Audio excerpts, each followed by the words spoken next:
Assalamualaikum warahmatullahi wabarakatuh. Pada kesempatan kali ini kita akan membahas materi terkait material magnetik beserta klasifikasinya. Kita akan membahas secara prinsip dasar dan juga klasifikasi secara sederhana. Kenapa kita bahas secara prinsip dasar dan secara sederhana? Karena memang material magnetik dan klasifikasinya sesungguhnya sangat luas gitu. Jadi ketika membahas terlalu dalam maka waktunya tidak akan cukup. Bahkan di berbagai jurusan ketika membahas magnetik dikaitkan dengan listrik, maka itu menjadi satu mata kuliah tersendiri yang berjumlah 3 SKS. Jadi kita akan membahas secara singkat, tapi juga tanpa meninggalkan esensi-esensi utama dari material magnetik dan klasifikasinya itu sendiri. Nah, berbicara tentang kemagnetan, maka yang menjadi hal utama atau menjadi tema utama adalah apa yang menyebabkan magnet itu bisa saling tarik-menarik dan tolak-menolak. Dan ternyata yang menyebabkan adanya gaya tarik-menarik dan tolak-menolak adalah karena setiap magnetik itu memiliki apa yang disebut dengan medan magnet. Dan di sini kita akan coba membagi dua. Ada medan magnet induksi dan juga ada intensitas medan magnet. Secara sederhana sebenarnya sama ya, sama-sama medan magnet, tapi untuk medan magnet induksi itu adalah medan magnet yang dipengaruhi oleh gaya luar. Di sini saya contohkan ada magnet batang U ya, lalu menarik sebuah paku. Jadi magnet batang berbentuk U ini bisa kita anggap sebagai intensitas medan magnet. Lalu ketika terjadinya gaya tarik dari medan magnet U menarik paku, maka total dari gaya yang dihasilkan adalah B, yaitu medan induksi, medan magnet induksi.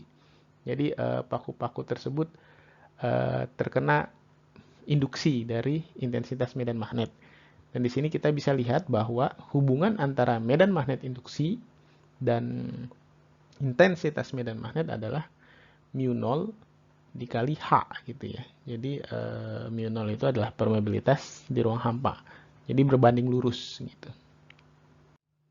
Nah, lalu apa yang menyebabkan munculnya medan magnet yang dihasilkan dari material magnetik ataupun yang dihasilkan oleh arus?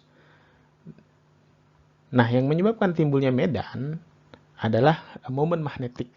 Jadi momen magnetik itu di sini dilihat bahwa terdiri dari elektron yang berputar mengelilingi inti dan juga berputar pada porosnya. Kita tahu bahwa elektron yang merupakan muatan negatif ketika kita membahasnya di elektrostatik, elektron ini mempunyai medan, medan listrik yang bisa kita sebutnya gitu. Dan medan listrik ini yang akan menjadi pengaruh gitu, menjadi pengaruh adanya gaya tarik menarik.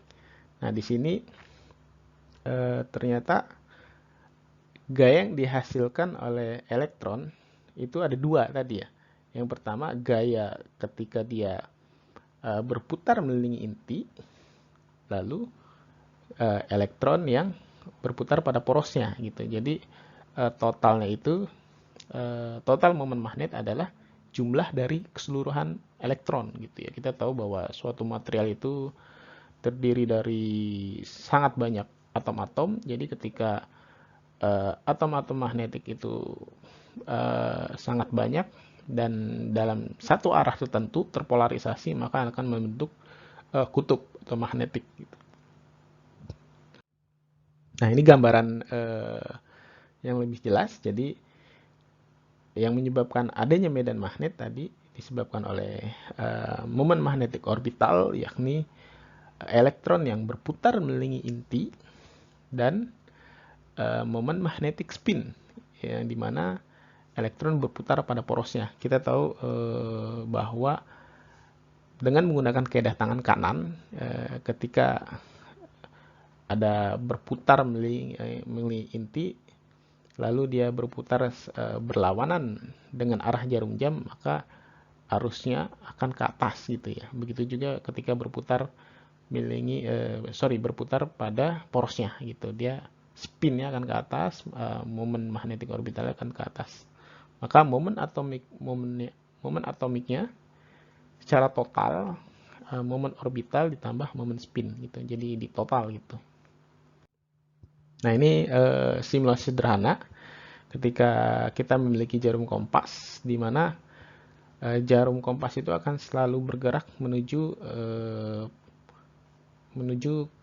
polarisasi yang dipengaruhi oleh medan magnet bumi ya. Kita tidak pernah melihat medan magnet bumi, tapi kita bisa melihat pengaruhnya ketika kita memutar-mutar kompas, maka dia akan menyesuaikan arahnya dengan medan magnet bumi. Dan kita tahu karena dia memiliki arah, maka momen magnet merupakan besaran vektor. Oke, selanjutnya kita akan membahas faktor yang menyebabkan nilai magnetisasi itu menjadi besar gitu. Magnetisasi adalah jumlah atau banyak momen-momen dipol magnetik dalam setiap volume pada sebuah material. Jadi semakin besar magnetisasinya, maka bisa kita sederhanakan semakin kuat medan magnetnya. Kenapa dipol magnetik? Karena memang kita tahu bahwa magnetik itu selalu memiliki dua kutub, gitu. Kutub utara dan kutub selatan, makanya disebut dipol, dua kutub gitu ya. Ini yang menyebabkan material magnetik ketika dipotong-potong selalu memiliki dua kutub gitu. Nah, faktor yang mempengaruhi besar nilai magnetisasi ada tiga.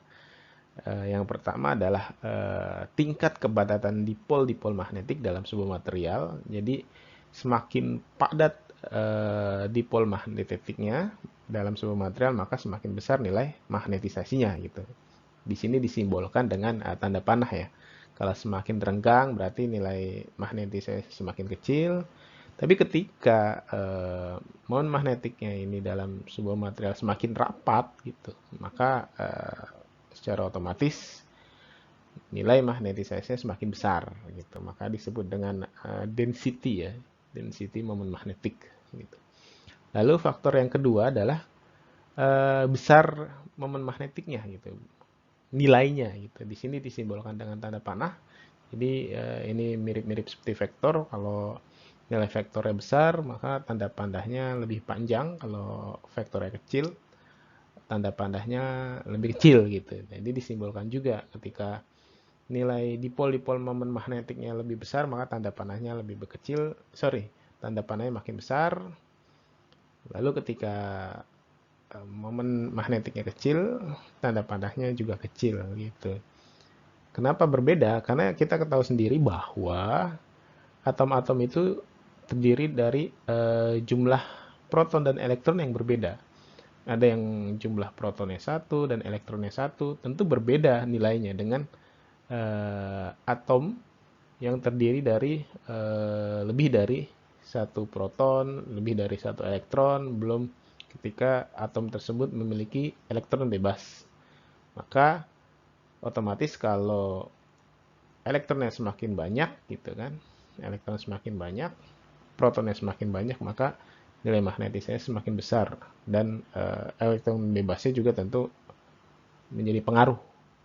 Lalu yang ketiga adalah susunan ya, susunan dari momen-momen magnetik dalam sebuah material. Jadi kalau tersusun secara arah-arah tertentu, maka otomatis nilai magnetisasinya semakin besar gitu. Tapi kalau saling berlawanan arah, maka ya saling menghilangkan gitu. Saling menghilangkan ya nilainya 0 gitu. Selanjutnya kita akan bahas suseptibilitas magnetik. Suseptibilitas adalah ukuran, ya, ukuran seberapa mudah suatu material bisa dimagnetisasi gitu. Jika M dan H linear dan isotropik, maka M sama dengan suseptibilitas dikali dengan H atau intensitas magnetik. Lalu ada konstanta yang kedua, yaitu permeabilitas magnetik. Yakni permeabilitas adalah ukuran kemampuan suatu material magnetik untuk meneruskan flux magnetik gitu. Flux magnetik adalah jadi tadi kita sudah sedikit membahas medan magnetik. Ketika medan magnetik itu menembus sebuah bidang, maka itulah yang disebut dengan flux ya. Flux magnetik. Nah, kita langsung masuk ke klasifikasi material magnetik. Yang pertama ada diamagnetik gitu. Diamagnetik terdiri atas atom-atom atau molekul yang tidak memiliki dipol permanen. Makanya dia termasuk kategori non-magnetik sebenarnya. Gitu. Tapi ada keunikan tersendiri ketika bahan atau material tersebut diberi medan magnet atau medan luar, maka akan muncul momen-momen dipol yang arahnya berlawanan gitu.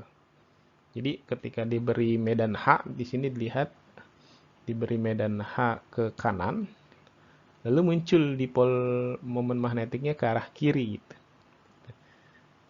Dari secara grafik terlihat bahwa ketika diberi medan H, nilai magnetisasinya malah minus gitu. Ya. Walaupun timbul dipol-dipol momen magnetik, tapi sesungguhnya dipol-dipol momen magnetiknya itu juga tergolong sangat lemah gitu. Jadi walaupun dia ada polarisasi, tapi sesungguhnya nilainya kecil gitu. Tapi yang unik seperti itu, ketika diberi medan luar, arah dari momen dipolnya muncul, tapi arahnya berlawan dengan arah medan luar. Lalu dia bersifat reversible, maksudnya ketika medan magnet luarnya dihilangkan, maka dia magnetik akan kembali seperti semula gitu. Kan tadinya ketika diberi medan luar muncul momen dipol yang arahnya berlawanan. Lalu ketika medan luarnya itu dihilangkan, ya dia kembali lagi nggak punya atau tidak memiliki dipol momen magnet. Maka disebut dengan dia magnetik, tidak memiliki dipol magnet secara permanen. Nah, ini contoh beberapa contoh material dia magnetik, ada bismut, tembaga, dan lain-lain. Nah, selanjutnya ada paramagnetik. Nah, paramagnetik ini memiliki dipol magnet permanen, tapi arahnya cenderung acak gitu. Karena arahnya cenderung acak, maka nilai magnetisasinya cenderung mendekati 0 gitu ya. Nah, lalu apa yang terjadi ketika diberikan medan luar gitu? Nah, di sini dilihat secara grafik bahwa ketika diberikan medan luar H, maka material paramagnetik akan cenderung terorientasi ya. Kan cenderung mengikuti arah medan luar sehingga nilai magnetisasinya tidak menjadi 0 gitu. Atau lebih dari 0. Gitu. Jadi ketika diberi medan luar, maka momen-momen dipol yang tadinya acak akan cenderung mengikuti arah medan luar gitu ya. Di sini dilihat bahwa ketika H-nya 0 tanpa medan luar dia acak. Lalu ketika diberi medan luar dia cenderung mengikuti arah dari medan luar. Dan material paramagnetik ini juga sebenarnya ketika diberi medan luar juga muncul sifat kemagnetan, tapi sesungguhnya masih cukup lemah juga gitu. Masih cukup lemah, tapi arahnya searah dengan arah medan luar, berbeda dengan diamagnetik. Dan ini beberapa contoh material paramagnetik, ada aluminium, magnesium, natrium, dan seterusnya. Nah, yang ketiga adalah material ferromagnetik ya. Nah, material ferromagnetik ini walaupun tidak diberi medan luar, ketika tidak diberi medan luar, M-nya tidak sama dengan 0. Yang artinya bahwa momen-momen dipolnya udah searah gitu. Jadi tanpa diberi medan luar pun dia udah momen dipolnya udah searah, jadi udah punya sifat kemagnetan yang permanen gitu. Nah, ini beberapa contohnya, ada besi, nikel, kobalt, dan seterusnya gitu. Nah, selanjutnya kita akan membahas kurva histeresis ferromagnetik. Kita tadi telah menyinggung bahwa ferromagnetik sesungguhnya tanpa diberi medan luar gitu ya, tanpa diberi medan luar, dia momen-momen dipol magnetiknya telah terorientasi pada arah tertentu gitu, sehingga dia memiliki kutub ya, kutub utara, kutub selatan. Tapi sesungguhnya dia juga memiliki sifat tertentu yang disebut dengan yang digambarkan ya, yang digambarkan dengan kurva histeresis. Nah, di sini perlu sedikit perhatiannya untuk mengerti apa yang disebut dengan kurva histeresis. Nah, awalnya adalah dari titik nol ini nih, titik nol, di mana titik awal sebelum diberi medan, gitu ya. Titik awal sebelum diberi medan, lalu dari titik nol ini diberi medan luar H, gitu ya. Diberi medan luar H, maka pada titik tertentu dia akan mencapai titik saturasi, gitu ya. Jadi ketika udah mencapai titik saturasi yang kita simbolkan dengan MS, maka sebesar apapun medan luarnya, maka ya dia akan tetap nilainya segitu, MS itu gitu. Jadi nggak akan naik terus. Udah mencapai titik maksimum gitu. Lalu apa yang terjadi ketika medan luarnya dihilangkan gitu?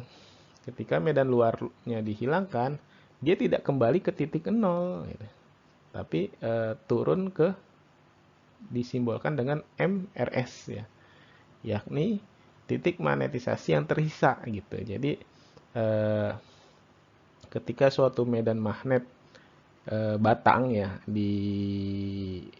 didekatkan dengan atau menginduksi material magnetik lainnya, maka ketika medan tersebut dihilangkan, maka sungguhnya ada yang tersisa gitu.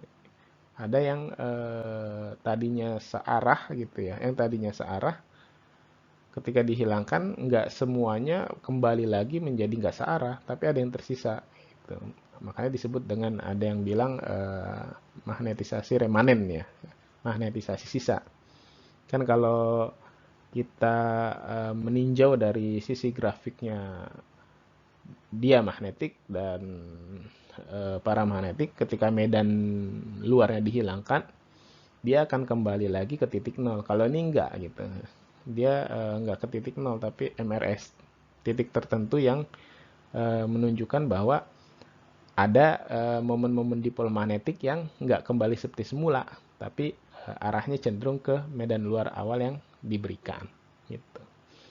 Lalu dari titik MRS ada titik HC namanya, yang disebut dengan gaya koresif, di mana gaya koresif adalah medan yang diperlukan untuk membawa nilai magnetisasi kembali menjadi nol. Nah, tadi kan ketika di titik MRS ini kan ada nilai bahwa material magnetik ini momen dipolnya nggak kembali ke seperti semula gitu. Nah, bagaimana momen-momen dipol ini kembali seperti semula? Maka dibutuhkan gaya luar yang disebut dengan HC. Gaya luar ini dilihat dari grafik, dia arahnya negatif ya, HC ini ya kan. Kenapa negatif ya? Karena kita ingin arah momen magnetiknya kembali seperti semula. Maka secara otomatis kita memberi gaya luarnya dengan memberikan medan luar yang arahnya berlawanan. Jadi HC bernilai negatif menunjukkan bahwa kita memberikan medan luar untuk mengembalikan momen-momen dipol magnetik dengan cara memberikan medan luar dengan arah yang berlawanan.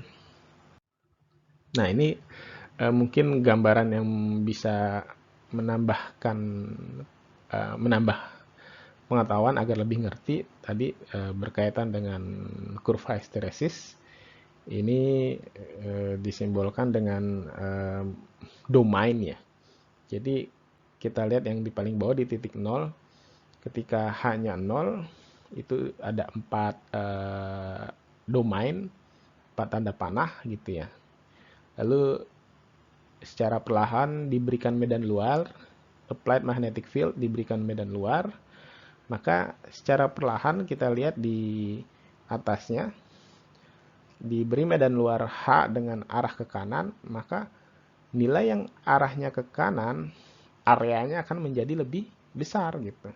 Sedangkan area yang arahnya berlawanan dengan medan luar, maka areanya atau domainnya menjadi lebih kecil gitu. Jadi wilayah kekuasaannya semakin luas lah ketika diberi bantuan dari luar, kira-kira begitu. Jadi ketika hanya ditambahkan terus-menerus, maka terlihat di situ tuh sampai pada titik saturasi di titik yang paling atas itu semuanya atau domainnya arahnya semuanya ke arah kanan sesuai dengan arah medan luar gitu. Jadi seperti kita menganalogikan sebuah kerajaan-kerajaan kali ya. Jadi ada 4 kerajaan, lalu salah satu kerajaan diberi bantuan dari luar gitu. Maka otomatis ketika terus dibantu, maka lama-kelamaan kerajaan itu menjadi kuat dan mencaplok kerajaan lain lah, kira-kira seperti itu. Klasifikasi selanjutnya adalah antiferromagnetik. Antiferromagnetik ini ya kurang lebih mirip-mirip dengan ferromagnetik. Yang membuat berbeda adalah momen-momen magnetiknya anti paralel ya, atau berlawanan arah, sehingga nilai magnetisasinya nol tadi ya, karena yang satu ke atas satu ke bawah, satu ke atas satu ke bawah, sehingga nilai magnetisasinya nol gitu. Jadi kalau nggak ada medan luar ya nilai magnetisasinya nol. Lalu ketika diberi medan luar ya otomatis nilai magnetisasinya tidak nol, karena ketika kita beri medan luar yang arahnya ke atas, maka yang arahnya ke bawah lama-lama akan cenderung ke atas gitu. Atau kalau kita tadi pakai prinsip domain, maka domain yang arahnya ke bawah akan lama-lama kecil, sedangkan domain yang arahnya ke atas lama-lama akan semakin besar gitu. Untuk contoh antiferromagnetik ini ada kromium dan mangan ya gitu. Selanjutnya ada material ferrimagnetik. Ferrimagnetik ini mirip-mirip juga dengan antiferromagnetik dan ferromagnetik, karena memang momen-momen magnetiknya memiliki arah yang berbeda gitu ya. Di sini kita lihat, coba kita lihat tanda panahnya. Jadi ada tanda panah ke atas, terus ada tanda panah ke bawah gitu ya. Kalau antiferro kan antara tanda panah ke atas dan ke bawah nilainya sama, besarnya sama. Nah, kalau ferrimagnetik yang ke atas nilainya lebih besar dari yang ke bawah atau sebaliknya gitu. Jadi nilai magnetisasinya nggak nol gitu, nggak nol. Nilai magnetisasinya nggak nol, maka ketika diberi medan luar, maka tentu nilai magnetisasinya juga nggak nol gitu. Yang membedakan ya otomatis nanti dari tingkat titik saturasi, di mana ferrimagnetik ya harusnya secara kurva akan mencapai titik saturasi yang lebih cepat dibanding dengan titik saturasinya si antiferro gitu. Contoh ferrimagnetik adalah Fe34 atau disebut dengan ferrit. Lalu ada Fe2O4 atau nickel ferrit dan zinc ferrit. Nah, ini ringkasan dari tipe-tipe magnetik sambil kita review. Yang pertama ada diamagnetik. Nilai suseptibilitasnya kecil dan negatif.